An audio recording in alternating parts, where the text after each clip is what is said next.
여러분들 우파 진영이 벌써 2명이나 지금 탄핵 대통령이 나올 판이에요. 이러다 보니까 상당한 위기감도 느끼고 '이게 이래서야 되는가. 한 명도 좀 그 상처가 아물기도 전인데 또 탄핵을 우리가 당해야 되는가.' 그리고 이렇게 만약에 탄핵이 된다면은 우파 진영도 '야 우리는 뭐가 문제가 있는 거냐.' 이런 이제 고민들을 하겠죠. 그리고 또 자연스럽게 이제 박근혜 대통령 때와 지금 윤석열 대통령 때가 어떻게 비슷한지 '좀 비슷한 거 아니냐.' 이러고 인제 많이들 비교하게 되는데 사실 많이 다릅니다. 예. 많이 달라요. 이 범죄 내용이 많이 다르기 때문에 이 과정도 많이 다르게 된 거죠. 그거를 한번 알아보도록 하겠습니다. 이 박근혜 대통령과 윤석열 대통령 이 두 사람은 지금 결과는 탄핵으로 향해 간다지만 그 시작점과 과정은 완전히 다릅니다.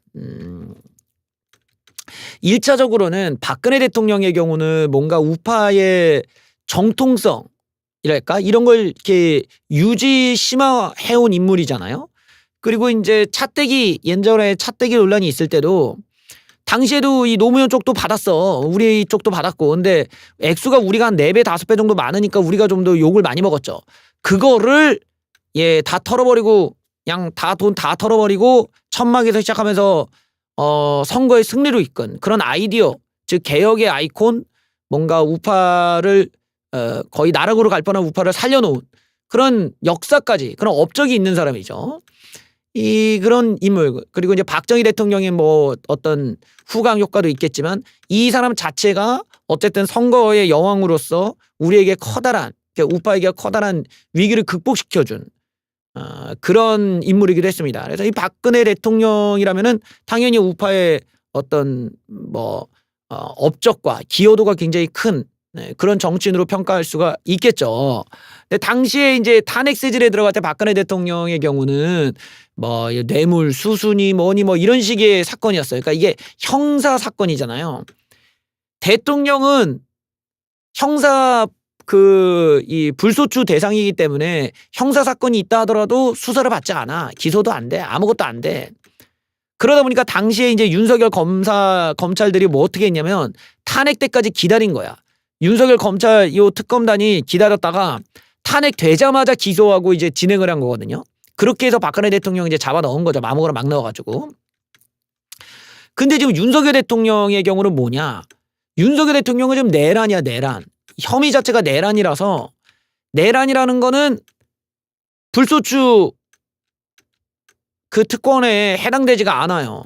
대통령이라도 내란죄 혐의가 있다 이러면 그냥 수사, 체포, 구속 대상이 되는 거야. 그러니까 박근혜 대통령과 다르게 윤석열 대통령은 탄핵 심판이 나오기도 전에 수사가 따로 진행될 수가 있는 거예요. 그러니까 이 윤석열 대통령의 경우는 박근혜 대통령에 비해서 프로세스가 더 어떻게 보면 더 압박을 받을 수밖에 없는 거지. 이쪽은 탄핵을 안 받았다면은 그 뇌물수수나 이런 사건들은 임기 끝나기 전까지는 다 뒤로 밀리거나 이럴 수가 있었는데 박근혜 대통령이 탄핵을 당하면서 이제 형사재판이 들어간 거지만 이쪽은 탄핵을 기각을 받아도, 그러니까 탄핵 재판에서 면피를 해갖고 대통령 신분으로 복귀를 하더라도 이 내란죄 수사는 받아야 돼. 그러니까 대통령이 된 상태에서도 구속될 수 있어, 심지어는. 그러니까 이건 완전히 다른 거예요. 박근혜 대통령은 그나마 어디 빠져나갈 구멍이 있어, 이쪽은 빠져나갈 구멍이 없다는 지금 상황이 내란 혐의라서 그런 거예요. 내란 혐의. 내란 혐의는 불소추 특권이 없습니다. 그래서 여기서도 지금 그런 내용이 나와요.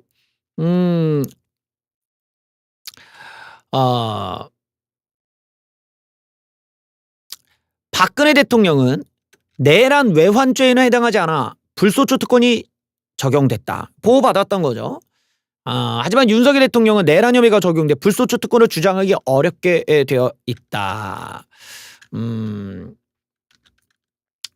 이런 부분들이 이 두 사람의 운명에 있어서도 크게 좀 차이를 내는 거고, 사실 또 만약에 내란죄로 유죄를 받게 된다면은 이런 거는 사면받기도 좀 어려워.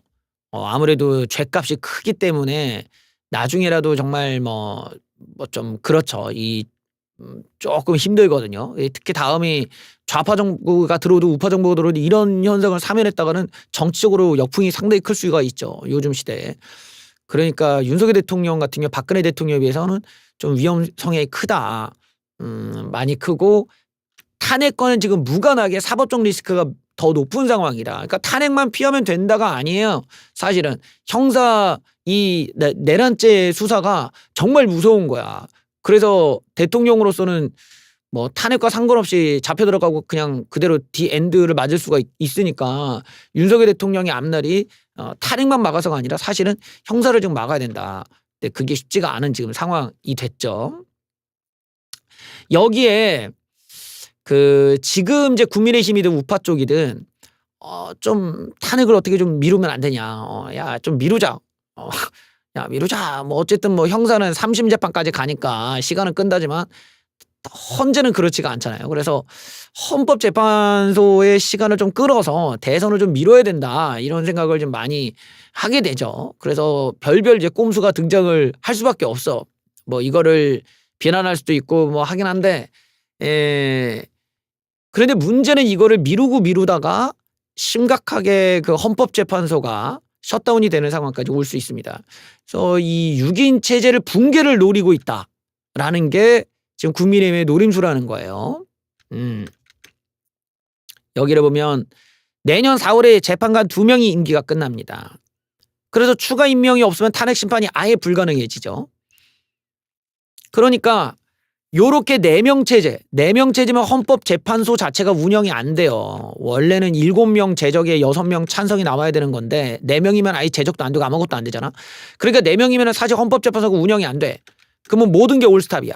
요 상태로 쭉 가자 이거지 지금. 이게 국민의힘 입장에서는 가장 베스트 아니겠냐라고 하는데 문제는 이런 전략이 우리나라의 지금 경제적 혼란이라든지 또 우리나라의 그런 대외 신용도라든지 또 정치적 불안정성이라든지 이런 게 너무 높아지니까 어떤 주식시장이나 채권시장 우리 금융시장에 굉장히 큰 타격을 줄 소지가 있어요. 헌법재판소가 스탑이 된다라는 거는 우리나라 금융 쪽으로 경제 쪽으로는 무지막지한 악몽이 될 것이다 라고 할 수가 있겠죠. 저 자체만으로도 신용등급이 흔들거릴 수가 있는 사안이야. 그러니까 사실상은 윤석열 대통령을 지키면서 뭐 이재명 2심까지 뭐 30까지 버티면서 이것이 우리나라의 경제 신용도를 걸고 하는 지금 도박이 되고 있는 겁니다. 그러니까 사실 위험한 도박이지. 위험한 도박이고 이 과정에서 국민의힘이든 이 전략이 만약에 먹힌다 하더라도 이 과정에서 지금 우파 정당이나 또는 윤석열 정부는 너무 많은 걸 지금 잃게 돼요.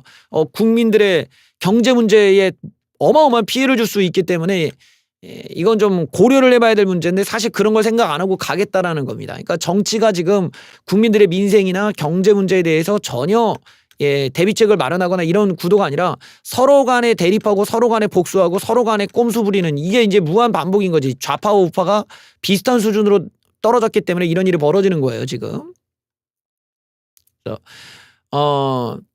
지금 국민의힘이 헌법재판관 임명동의안에 대해서 효력정지 가처분까지 내겠다면서 시간을 끌겠다는 의도를 갖고 있다. 그래서 이 내년 4월에 헌법재판관 2명이 임기가 끝나기 때문에 4명 체제가 된다면 심리 자체가 불가능해지니까 그렇게 해서 시간을 벌 수 있고 또 윤석열 대통령도 탄핵을 안 당하고 어떤 뭐 한덕수가 됐든 누가 됐든 이 대행 체제가 계속 유지될 수 있다. 바로 이런 겁니다. 그래서 지금 이거는 제가 말했듯이 이건 경제를 걸고 우리나라의 신용도를 걸고 금융 시장의 신임도를 걸고 하는 도박이에요. 이게 좀 문제가 되는 부분은 바로 거기 있어. 그냥 아무 일이 없으면 좋지만 헌법재판소가 멈춘다라는 거는 그 사회가 정치적 불안정성이 어마어마하게 무한대로 높아진다라는 거기 때문에 그로 인한 경제적 타격은 각오해야 됩니다. 그 대가를 치르는 거죠. 아마 그것 때문이라도 이후에 대선에선 불리할 수 있겠죠. 그래서 여기까지 가지 않기를 바라봅니다. 그리고 헌법재판소도 이런 걸 알면은 4월 18일 이전에 탄핵을 할 가능성이 높아요. 탄핵 결정을 할 가능성이 높아요.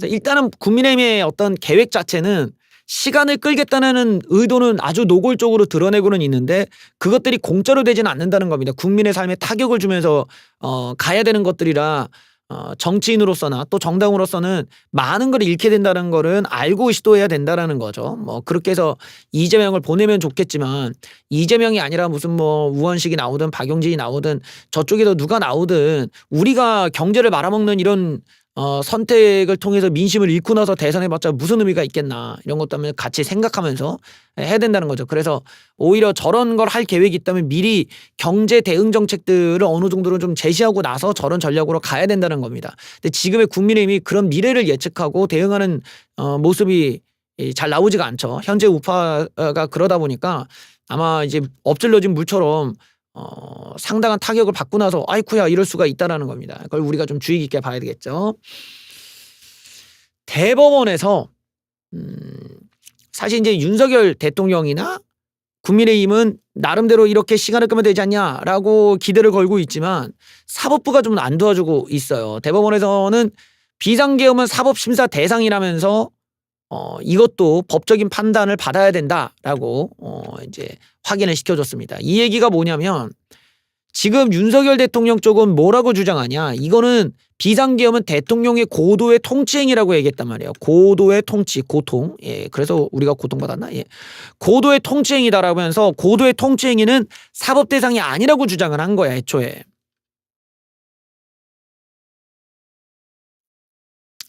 사법 대상이 아니라고 윤통 쪽에선 주장을 했는데 그걸 대법원에서 반박을 한 거야. 아니다. 비상계엄은 사법 심사 대상이다.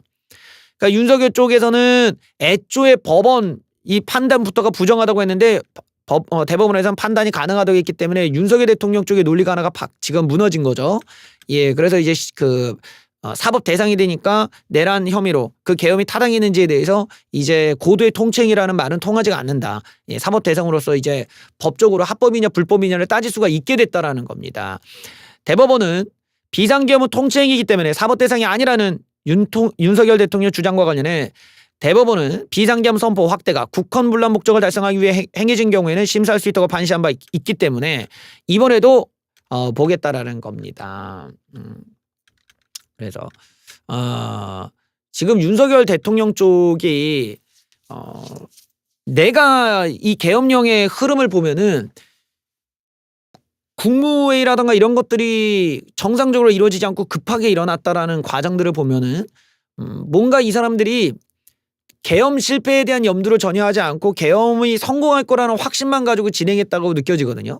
그러다 보니까 이렇게 실패했을 경우에 사법 대응을 어떻게 할 것이냐가 아무런 준비가 안 돼 있었던 거야. 그러니까 내놓는 말마다 다 틀린 얘기만 하고 있는 거거든. 그러니 저렇게 사법부가 나서서 반박을 하는 상황이 나오고 대통령 쪽이 오히려 말이 다 틀려버리는 이런 이상한 모양새가 나온다라는 거는 그만큼 실패에 대한 준비를 안 했다라는 거죠. 그걸 이제 와서 자기가 계엄을 왜 했는지 계엄을 합리화하고 합법화 시키려고 하니까 할 수 있는 게 없죠. 모든 게 다 급하게 진행되고 뭔가 법적인 방어 논리는 아무것도 없는 상태에서 밀어붙이니까 온갖 논란들만 지금 나오고 있거든. 그래서 이게 만약에 재판으로 넘어가면 내 생각에는 거의 한 200, 300%가 유죄가 나올 가능성이 높아 보여요. 지금 대통령 쪽이 지금 주장하는 내용이 저렇게 쉽게 반박을 당하고 있기 때문이죠. 이런 걸 분위기가 안 좋다는 걸 알 수가 있잖아요. 이런 점에서도 이 실패했을 때, 그러니까 이게 잘못돼서 재판에 만약에 가게 되면 그거를 보호하기 위한 논리가 필요했었는데 전혀 그 생각은 안 하고 무조건 세상이 뒤집어지고 이게 다 우리 거다라는 생각만 가지고 밀어붙였던 거 아니냐라고 볼 수 있는 대목들이 이런 데 있는 거죠. 국민의힘 추천에 헌법재판관 후보가 있습니다. 지금 헌법재판관 3명이 이제 추가적으로 임명되냐 안 되냐가 중요한데 그 중에 한 명은 국민의힘에서 추천한 거예요. 국민의힘에서 추천한 헌법재판관도 후보자도 계엄이 황당했다. 그리고 재판관 임명이 헌법에 부합한다 이러면서 이 윤석열 대통령의 계엄에 대해 국민의힘이 추천한 헌법재판관 후보자도 동의를 안 해. 이러니까 이 3명이 임명되면은 거의 탄핵이라는 거는 더 분명해지는 거지. 거의 이것도 2, 300%고 이제 6명 처제에서는 약간 불안정하지 않겠냐. 1명만 반대하면 되니까.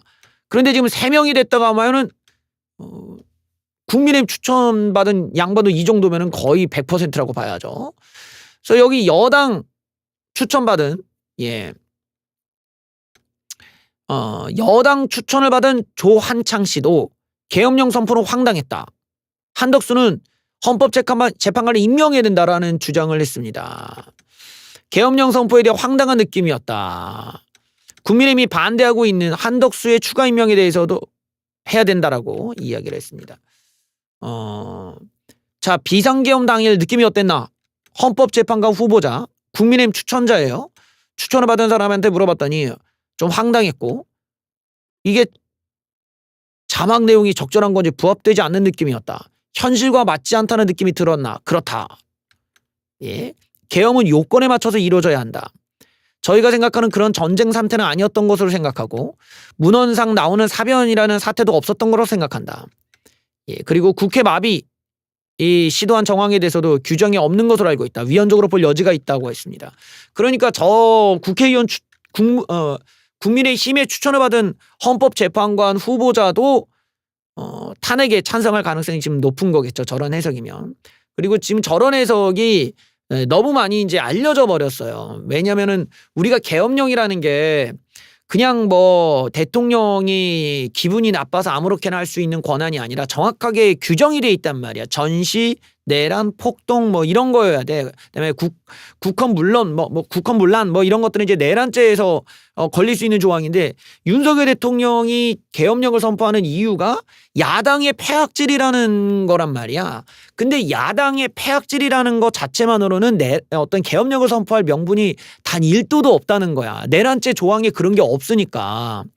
오히려 내란죄 계엄령에는 그런 조항이 없으니까 계엄령은 야당의 폐악질이 계엄의 그 명분이 될 수가 없어요. 그리고 더 나아가서는 계엄령을 선포하더라도 국회에 갈 수가 없어.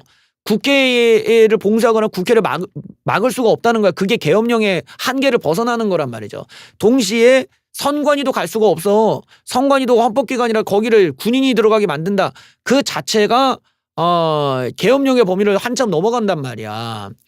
그러니까 요 대목이 지금 윤석열 대통령한테 지금 불리하고, 저렇게 그 헌법재판 후보자들도 아니 계엄령이 써 있는 대로 했으면 모르겠는데 써 있는 상황도 아니고 왜 엉뚱한 데를 가셨냐 이 얘기야 지금. 그러니까 윤석열 대통령이 지금 아무런 반박을 못하고 지금 숨어 있을 수밖에 없는 거지. 끌려가면 바로 구속이니까. 여기서 윤석열 대통령의 논리가 지금 막혔다. 어떻게 자기를 방어할 수 있는 논리가 지금 없다는 겁니다. 오죽하면 국민의힘 추천받은 사람도 저런 얘기를 하겠냐 이거지. 이런 부분에서 사실 아무리 국민의힘과 윤석열 대통령의 머리를 굴려도 근본적으로 법에 나와 있는 내용, 그러니까 완전 범위를 한참 벗어난 이상한 행위를 했다라는 거거든. 그 대통령이 왜 그랬냐에 대해서 대통령이 얘기를 해줘야 돼. 그게 고작 야당이 폐악질이다 이렇게 나가버리니까, 야당이 폐악질을 벌인다고 누가 계엄령을 누르냐. 그 계엄령이라는 게 야당의 폐악질 때문에 누르는 게 말이 되냐. 지금 이걸 따지는데 이 자체에 대해서 좀 공감을 못하는 거죠. 그 사람들, 계엄을 시도한 사람들은 야당이 못된 놈들이니까 우리가 눌렀다라는 건데, 이게 어디에서도 인정받을 수 없는 논리라는 거야. 예를 들어 야당이 북한과 사전에 교류를 했어. 그래서 북한의 지령을 받고 얘네들이 우리가 끝까지 뭐 윤석열을 물리치자 뭐 이런 게 있다면은 몰라.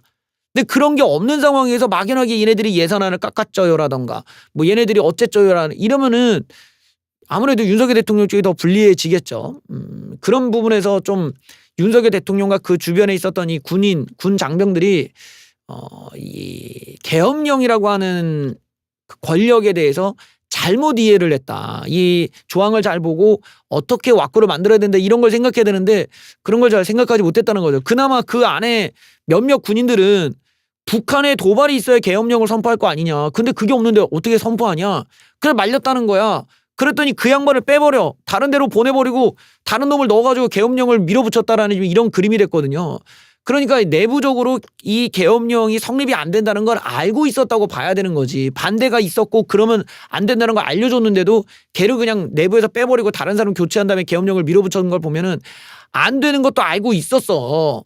이게 계엄령이 성립이 안 된다는 거 알면서도 자기네들은 군인을 동원하면 무조건 세상이 뒤집어지니까 우리가 이렇게 내란죄로 뭐 고생할 일은 없다. 이 확신만 갖고 지금 밀어붙이다가 상황이 망해버린 거죠, 지금. 공수처에서 3차 출석 요구를 하였습니다. 윤석열 대통령 그래요. 29일 오전 10시까지 나오세요 라고 불렀다고 하는데요.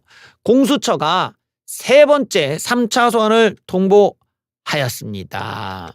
내란 우두머리 혐의와 직권남용, 권리행사 방해 혐의를 받는 피의자 신분으로 출석하라고 했는데 안 나왔습니다. 그래서 3차 소환에도 응하지 않을 경우 체포영장 청구 등 강제 수사에 착수하는 방안도 검토 중이다 라고 얘기가 나왔습니다. 공수처가 사실은 뭐 한 2차에 불응한다면 그냥 바로 가도 될 텐데 지금 3차까지 지금 기회를 주고 있거든요.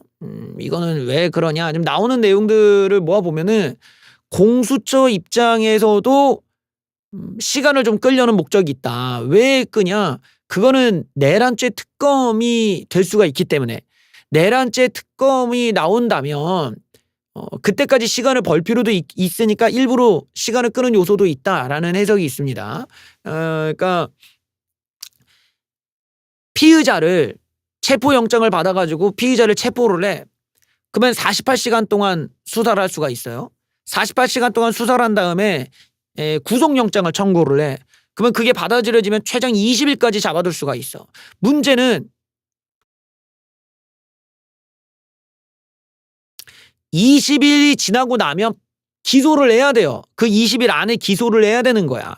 근데 이 기소라는 거는 검찰한테 넘기는 거예요. 검찰밖에 못 하잖아요. 지금 공수처, 공조본 얘네들은 수사기관이기 때문에 대통령을 체포하고 대통령에 대해서 수사하고 대통령에 대해서 구속시킬 수는 있어. 그런데 기소는 안 돼요. 기소권은 검찰이 갖고 있거든. 그러니까 얘네들은 대통령이든 누구든 하여튼 구속을 시킨 다음에 수사까지는 막 하고 그 수사 자료를 검찰한테 넘겨서 검찰이 기소를 한다 이거야. 그게 일단 구속이 되면 20일 안에 해야 된단 말이지. 근데 이 사람들이 볼 때는 그냥 일반 검찰에게 넘기는 것보다는 특검, 내란죄 특검이 돼서 특검한테 넘기는 쪽이 훨씬 더 좀 낫지 않겠냐라는 판단을 하는 거죠. 공수처가 이제까지 업적이 없단 말이에요. 공수처가 이제까지 수사해가지고 유죄 나온 게 대다수가 다 무죄 풀려나고 다 빠져나가고 이랬잖아. 그러니까 얘네들이 수사를 그렇게 잘하는 집단이 아니야. 공수처 자체가 뭐 사람들한테 신임을 받냐, 쟤네가 뭐 수사를 똑바로 하냐, 할 줄 아는 것도 아무것도 없는 그냥 보리자루 같은 부처야. 그러니까 얘네들은 업적에 대해서 되게 목말라 있단 말이지. 그런데 자기네들이 수사해서 넘겨갖고 기소가 되었고 유죄가 나와야 되는데 그럴 거면은 특검한테 넘기는 쪽이 얘네들은 더 뭔가 자기네들이 업적이 사는 데도 도움이 되겠지. 그러니까 내란죄 특검이 될 때까지 기다리겠다. 그런데 한덕수가 통과를 안 시켜줘. 이러니까 시간이 더 걸려. 이런 점 때문에 얘네들이 3차까지 일단 기다려보고 대통령이 안 나면은 또 기다렸다가 뭐 체포 간다 할 때 막히면 또 안 들어오고 이러면서 내란죄 특검이 통과될 때까지만 시간을 좀 끌자라는 게 공수처가 좀 지금까지 가질 수 있는 생각이라는 겁니다. 그래서 저쪽에서도 최대한 자기네들이 했던 수사들이 아주 무난하게 유죄가 나오고 더 부각이 되려면 특검에 넘기는 게 낫다라는 계산으로 시간을 끄는 것도 있다. 이렇게 볼 수 있겠죠. 지금은 윤석열 대통령이나 이재명이나 공수처나 모두가 시간 싸움을 지금 하고 있는 거야. 상황이 헌법재판관이 임명이 되냐, 내란죄 특검이 받아들여지냐 이런 거에 따라서 지금 뭐 정치적인 지형 변화가 크게 나타나니까요. 그거를 우리 한덕수 쪽이나 우파 쪽, 우파라고 얘기하면 뭐한다. 하여튼 뭐 이런 그 윤석열 계열 쪽에서는 무조건 이거는 막아야 될 일이고 민주당이나 다른 쪽에서는 이건 무조건 밀어야 되는 일인데 여론은 민주당의 편이지만 권력은 지금 이쪽이 갖고 있다 보니까 이 둘이 지금 충돌을 하면서 해소가 안 되고 있습니다. 이 정치적 불확실성만 이제 커져가고 있는 거죠. 우리 권선동 원내대표가 아주 재밌는 말씀을 하셨어요. 지역구에서 고개 숙이지 마. 얼굴 두껍게 다니자.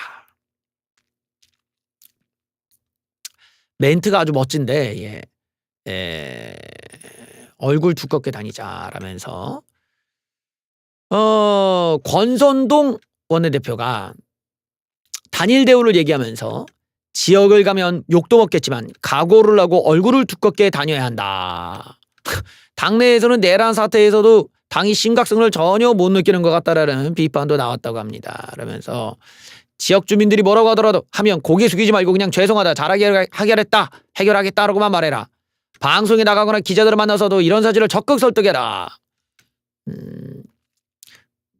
예, 집단 최면에 걸려 있는 것 같다는 답답함을 토로하기도 했다. 한 의원은 영남의 한 의원들 한 줌밖에 안 되는 극단적 지지층만 보고 가 있다는 것이다 라는 지적을 했어요. 예. 제가 커뮤니티에도 저 기사에 관련해서 글도 썼는데 저렇게 어떤 뻔뻔함이라는 것, 윤리, 도덕, 공정상식, 법치에 어긋나면서 그냥 뻔뻔함으로 밀고 나가는 게 이제까지 좌파들이 하던 짓이죠. 좌파들이 그런 걸로 욕도 많이 먹고 또 그런 문화로 우리나라를 망쳐왔던 거예요. 그리고 그런 걸로 급기야는 이제 조국 사태 같은 것들도 어떻게든 뻔뻔하게 가려다가 시대에 밀려서 이제 정권같이 교체가 되는 일이 벌어졌죠. 뻔뻔함이라는 것, 이런 게 우리 사회를 망치는 거야. 부끄러움을 느끼고 반성할 줄 알아야 된단 말이에요. 그게 지적인 활동이잖아요. 그래서 우리가 좌파들을 왜 싫어합니까? 걔네들은 지들이 죄를 지었어. 유죄가 나왔는데도 뻔뻔해. 그래도 방송 나와서 아는 척이야. 전혀 미안함이 없어. 돈 받아 먹고 뭐 이상한 데 가고 와도 지들이 그냥 민주화 운동이라고 외쳐버려. 막 이런 뻔뻔스러움을 이제까지 우리가 비판해왔던 거 아닙니까? 그런데 그걸 닮아가고 있잖아요.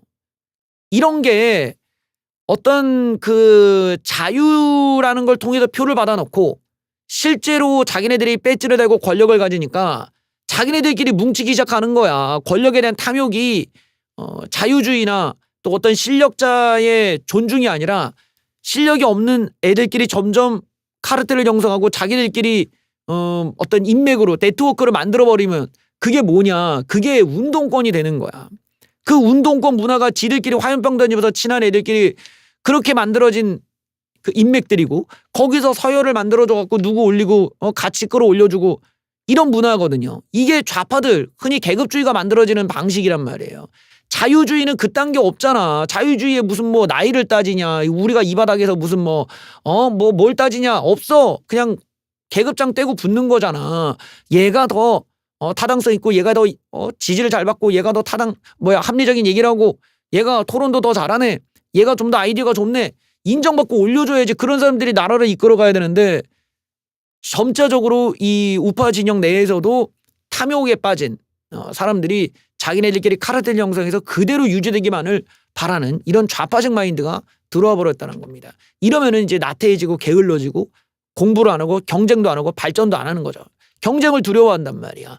그러면 이제 좌파가 되는 거죠. 우파는 경쟁에서 이기는 걸 원하잖아. 뭔가 더 뛰어난 실력을 가진 사람을 만나기를 원하잖아. 근데 그게 아니죠. 늙어가면서 경쟁이 두려워지고 싫어지고 그러니까 좌파들처럼 그냥 국가가 뿌려주는 돈 받아먹고 싶고 점점 그렇게 바뀌면서 지금 저런 좌파랑 똑같은 모양의 이 뻔뻔함을 주장하는 단계까지 이제 가버리게 되었습니다. 저게 이제 뭐 주장이 내가 시대적으로는 그래도 나름대로 좀 지켜볼 만한 가치가 있다고 느끼는 거는 저렇게 툴투부적인 사고와 저렇게 좌파를 흉내내는 완벽하게 운동권 문화를 답습을 해서 그거를 추종하는 저런 식의 밑바닥 정치를 해서 과연 앞으로 몇 표나 받을지에 대해서는 우리가 좀 볼만한 가치는 있다. 그래 어차피 망할 거 그냥 저런 막장의 정치를 해서 과연 몇 표나 받을 것이냐. 과연 그 결과가 어떻게 나올 것이냐 선거로서 진정으로 궁금하더라고요. 내가 이 윤석열 정부 초창기 때부터 이준석한테 하는 걸 보면서도 저런 식으로 북한식으로 운영하면 총선 말아먹는다. 근데 말아먹었거든. 근데 그때보다도 더 지금 망하는 길로만 가고 있단 말이지. 그래서 매우 흥미로워요. 저런 망하는 길만 골라서 가는 정당이 얼마나 빨리 몰락을 하는지도 지켜보는 것도 이 재미 요소가 될 것이다. 다시 말하지만 저렇게 뻔뻔한 이미지는 좌파들의 전유물이란 말이에요. 근데 그걸 우파가 답습을 하고 있다는 점이 지금 심각한 문제고 더더군다나 이런 뻔뻔함이라는 것, 뭐 얼굴에 철판 깔고 그냥 내가 하고 싶은 대로 막 사는 것, 이런 행태들은 좌파 이미지이면서 동시에 늙은 이미지를 보여줘. 좀 흔히 말하는 이제 틀딱이라고 불리는 개념 없는 노인들의 이미지를 구현시키잖아요. 어디 그 노인들 많은 공원 가면 막 노상방뇨를 막 해, 할아버지들이. 그러면서 화장실 바로 옆에 있는데 안 가. 이런 것처럼 아주 뻔뻔한 행태들, 뭔가 남한테 피해를 줘도 거기에 대한 미안함이 없는 이런 사회성이 떨어지는 현상들이 나타난다라는 거야. 그런 느낌을 주잖아. 지금 쉰내가 나고 늙은 이미지에 아주 철없는 이미지에 유화적이면서 동시에 좌파적인 느낌들, 이런 것들이 모아지니까 더더욱 그 이미지가 안 좋아질 수밖에 없거든. 원래는 품위를 갖추고 미안해하고 부끄러워할 줄 알았던 이런 게 진정한 지성이고 또 엘리트니즘일 텐데 그런 걸 완전히 버려버린 지금 모습입니다. 그러니까 국민의힘이 우파 정당이거나 보수 정당은 아니고 좌파를 따라하는 어떤 좌파 표절 정당이 된 거죠. 그러니까 저런 문화로서 저런 틀튜브식의 어떤 좀 수준 낮은 정치를 했을 때 얼마나 빨리 몰락하는지를 지켜보는 것도 하나의 재미가 될 수 있겠습니다. 재미있는 거는 역시나 좌파를 따라할 때 이것도 빼놓을 수 없죠. 책임은 내려놔야 돼요. 책임감은 없이 나쁜 건 니들이 해라 이러고 이제 밀어넣기 하는데 국민의힘이 지금 어떤 상황으로 가냐. 내란 국조특위를 구성을 했는데 초선들이 주로 구성이 됐다는 거야. 중진들이 뒤로 빠지고. 이게 무슨 말일까요? 자, 내란행위의 진상규명 분야 국정조사 특별위원회가 만들어졌는데 웃기게도 국민의힘 내부에서 불만이 나오고 있다. 민주당은 3선 이상의 중진들이 쫙 깔려 있어. 근데 국민의힘은 초선들로 깔아놨어. 이게 얼마나 웃긴 일이냐. 봤더니만 민주당이 무게감 있는 다선 의원들을 배치하고 공격 준비에 들어갔는데 국민의힘에서는 중진들이 하기 싫다고 하니 거절하기 힘든 초선들에게 다 떠넘긴 거 아니냐. 결국에는 그 국조특위 위원 자리는 피하고 싶은 거다. 야당 공세에 맞서다가 내란 옹호한다는 오명을 쓸 수도 있고 고생은 고생대로 하니까 그런 거 그냥 초선들한테 넘기는 이런 무책임한 중진들의 모습. 그러니까 실력이 없으니까 저런가. 실력이 없으니까 이런 놈들이 중진이 되고 다선 의원이 돼 있으니 당이 제대로 굴러갈 리가 없지. 저걸 초선들한테 맡기면은 제대로 굴러가겠냐고. 그게 그냥 야당한테 싸빨리는 거 아닙니까? 그러니까 저렇게 무책임해. 그러면서 드디어 국민의힘 내부에 그런 관계자들이 야, 국민의힘 너무 이거 극우 정당화되는 거 아니냐라는 한탄도 나옵니다. 오랜만에 성태형이 나왔네요. 그건 이걸 아니다. 보수라는 것은 전 세계 페이스북에서 50년의 지적 경영의 영장과 능력을 갖고 안정을 추구하면서 미래를 만들어가는 건데 우리 보수 지형 자체가 보수란 말을 입에 담기 어려울 정도로 극정당을 되어버렸습니다. 저는 이걸 아니라고 봅니다. 우리 성태형님께서 아주 그냥 울분을 도와줬습니다. 이번 같은 경우는 자충수예요. 다 수술대 위에 올라가는데 이거 이렇게 하면 안 돼요.